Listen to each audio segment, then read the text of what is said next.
munsi wabishatse wakorera n'amafaranga arenze ibihumbi 50 by'amanyarwanda kandi nta gishoro watanze muri application ngiye kukubwira.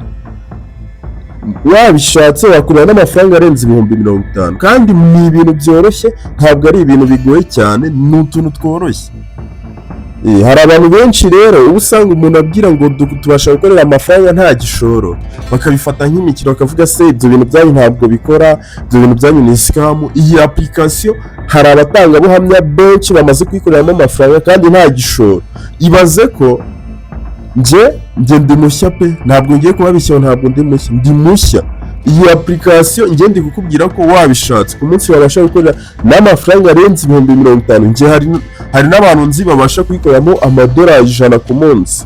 Genda bazi na unyandikiye kuri WhatsApp nabakwereka, nabakubwira bakoreramo amafaranga arenze ibihumbi 100 ku munsi kandi nta gishoro yatanze. Ni ukuvuga ngo bigusaba kuba ufite internet byonyine gusa muri mwanya wawe, kandi ntabwo bigufata igihe kinini, Hari abantu rero usanga tugira ngo hari ama application abasha kuduha amafaranga bakabifata nk'imikino, bakavuga ibyo bintu byanyu ntabwo bikora gute utari wabigerageza.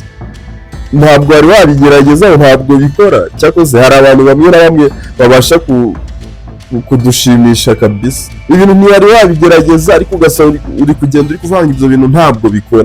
Njyewe niba hari abantu iyi application bayimazemo amezi 2 cyangwa se ukwezi, banyomoza aho ngaho muri comment bambwire ko idatanga amafaranga. Ndabizi uri kwibaza ese ngiyi application itanga amafaranga mu buhe buryo, iyatanga gute? Ntuve hano ngiye kubigusobanurira byose muri minota 12. Ngiye kubigusobanurira, nkubwire uburyo ikora, nkubwire n'ibyo ukora kugira ngo ubone ayo mafaranga. Ni uburyo bworoshye, nta muntu byabasha kunanira. Umuntu wese yabasha kubikora. Niyo waba utarize bino bintu wabikora, niyo waba utarize ayo mafaranga wabasha kuyinjiza. Rero hari abantu nyine bitewe nuko bino bintu by'ikoranabuhanga, hari ahantu urugero nko mu Rwanda hari abantu batajya babizira. Cyakoze nabonye abarundi aribo babibamo cyane. Abarundi respect kabisa. Abarundi ku bintu bijyanye n'ikoranabuhanga bateye imbere kera. Bino bintu bijyanye n'aya ma crypto, bino bintu bijyanye n'iri faranga ry'ikoranabuhanga bateye imbere kera. Ubu ngubu nkubwira ibi ngibi, dufite groupe irimo abantu 500. Muri abo bantu 500 banzarimo nk'abanyarwanda 100. Ibaze guys, ibaze. Abarundi amafaranga y'ikoranabuhanga bayageze kure.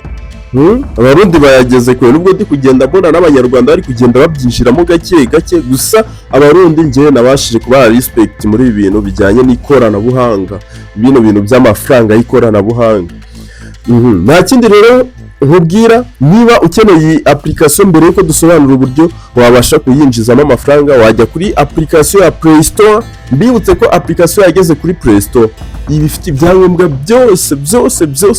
Narindi ko iyi application ari iya Binance. Iyi application ni iya Binance. Urumva ko abantu basanzwe bazi Binance, muzi imyaka imaze, muzi ko ni kuvuga ngo iyi application ikora nka Binance, igakora nka OKX n'andi ma wallet nyene, n'andi ma wallet agiye atandukanye. Ni kuvuga ngo iyi application urajya kuri Play Store uyidownloadinga, numara kuyidownloadinga uyinstall. Numara kuyinstall, reba aho ngaho kuri screen yawe, urabona aho ngaho handitse ngo FMCPAY. Reba kuri screen aho ngaho hari referral code cyangwa se invitation code igufasha kwiyandikisha.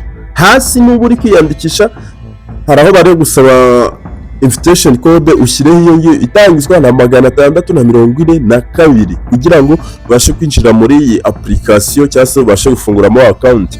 None iyo usoje kuyifungura uhita ukora KYC.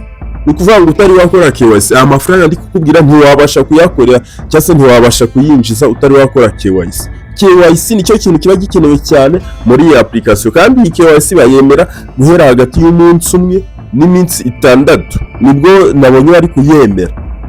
Uhita ukora KYC kugira ngo nawe aya mafaranga ubashe kuyarya. Reka noneho mbasobanure uburyo ano mafaranga tubasha kuyarya, uburyo tubasha kuyakorera.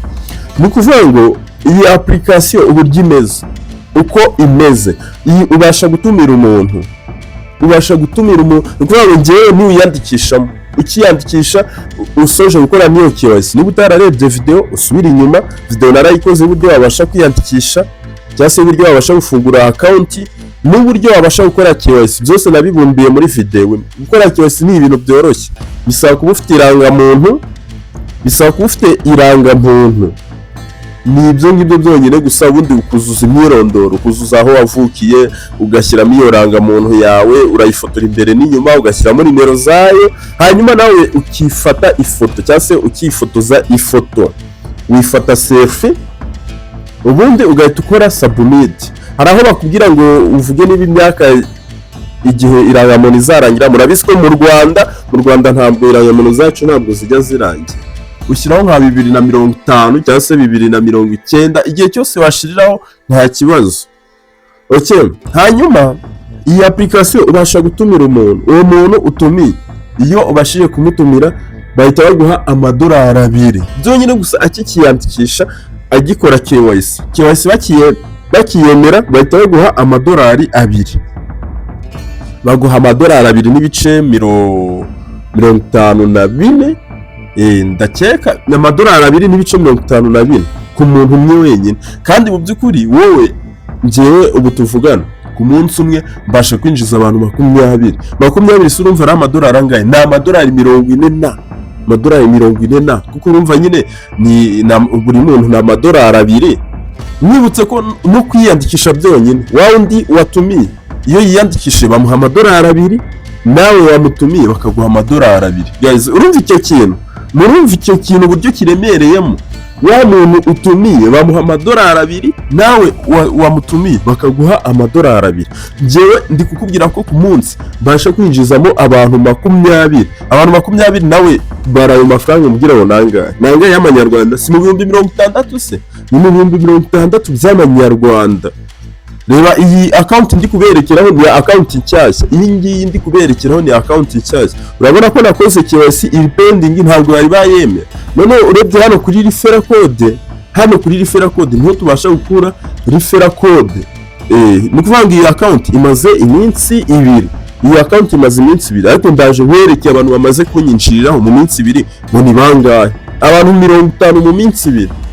Nawe ibaze bose nibasaba KYC umbwira ngo mbese aya mafaranga nangahe, ko tujya tubabwira ibintu gasana ntabwo muri kubyemera. Ubwo se ku munsi tuvuge urugero, ku munsi ufashe umwanya ukavuga ngiye uyu munsi nihaye intego, sibyo? Nihaye intego ndatumira abantu 3 cyangwa se abantu 4 wenda n'urugero, abantu 4 na $2 angahe? Se $8 ku bantu 4, $8 yarenga. Ibaze harimo amafaranga angahe y'amanyarwanda? Si mu bihumbi 10 na bingahe se 15? Ubwo se mu bihumbi 15 by'amanyarwanda watumiye abantu 4 gusasha. Guys, ibintu bijye mubasha kubiha umwanya munabiha agaciro, mujye mubasha kubiha umwanya munabiha agaciro. Bino bintu birakomeye cyane. Urabona hano ngiye maze gutumira abantu 55, urabibona abantu 55 guhera tariki 10 ni ukuvuga mazemo iminsi 2 abantu 55. Urabona harimo abakoze abasabye KYC, harimo abatari bayisaba. Bano batari bayisaba nabagira inama yo kuyisaba, bitewe nuko akiyisaba bahita bamuha $2 n'ibice. Kandi nanone iyo umaze kuyisaba nawe icyo gihe barayiguhaye, babemerewe gutumira n'abandi bantu. Niyo baba batarayiguha wabatumira igihe we yabashe gukora KYC bo batari bayiguha, cyangwa se bo bayimuhaye bo batari bayiguha muri iyo minsi 6. Izo referral code, izo referral bonus nyine ubasha kuzibona, izo referral bonus ubasha kubibona. Mbibutse ko abantu bari kwitiranya iyi application ya FMCPAY, iyi application nta kindi tubasha kuyikoreramo. Iyi ni wallet ifite na coin yayo bita FMC. Iyi ni wallet, ni kuvuga ngo iyi ni wallet ni kuvuga ngo ni ahantu tubasha kugurishiriza no kubika nyine, niko navuga mbega muri make. Iri ni isoko, nakubwira ko iri ni isoko abantu babasha kugurishirizamo. Ko n'ujyamo urasangamo harimo amacoin menshi, harimo za BNB, harimo coin nyinshi cyane, coin nyinshi zirimo hano muri FMCPAY. Ndi gutekereza ko muri nuze nyine muri mindset yanjye ndi gutekereza ko mu minsi iri imbere iriya Ruby network tumaze iminsi turi ku mining, iyi ntabwo ari mining, iyi mbega rero ni isoko nyine. Iriya Ruby network tumaze iminsi turi ku mining, ndi gutekereza ko mu minsi iri imbere bashobora kuyishyira muri iri soko ry'ahangaha nyine muri FMCPAY. Ari nayo mpamvu nshishikariza abantu banjye tumaranye iminsi muri Ruby network, tumaranye iminsi kugira ute gufunguramo account hano, bagafunguramo account hano kugira ngo umunsi Ruby yabaye listed cyangwa se yagiye ku isoko tuzabone ahantu tuyigurishiriza. Yano mafaranga noneho babasha kuduhamo hano, njyewe munyandikira muri comment ubundi mbereke video, bakorere video uburyo tubasha kuyabikuza paka yageze hehe, mpaka yageze kuri iki, kuri MTN, kuri sim card ya MTN, cyangwa se niba hari banki mufite, njyewe mpaka yageze. Gusa MTN niyo yoroha, niyo nzabakorera video mbereke uburyo tuyabikuza akantu ku kandi njyewe ninkora indi video nzaza ndi kubereka iyi account cyashyirimo abantu 55 mu minsi 2 ndi kubereka amadolari maze kugiraho, kugira ngo mwemere ko bino bintu bikora. Nzabirika amadolari maze kugiraho mbereke n'uburyo tubasha kuyabikuza guys. Gusa nakugira inama yo kwiyandikisha hakiri kare. Niba ukeneye no kuza muri group yacu ya WhatsApp, ureba aho muri description cyangwa se muri comment, groupe ndashyiramo link, hanyuma ubashe kuyikanda ubashe kwinjira. Niba ukeneye no kwiyandikisha muri FMCPAY, ujye kuri Play Store udownloading application, hanyuma uze ukoreshe nyine referral code, iyi ngiyi niyo urakoresha kugira ngo winjire baguhe n'izo bonus.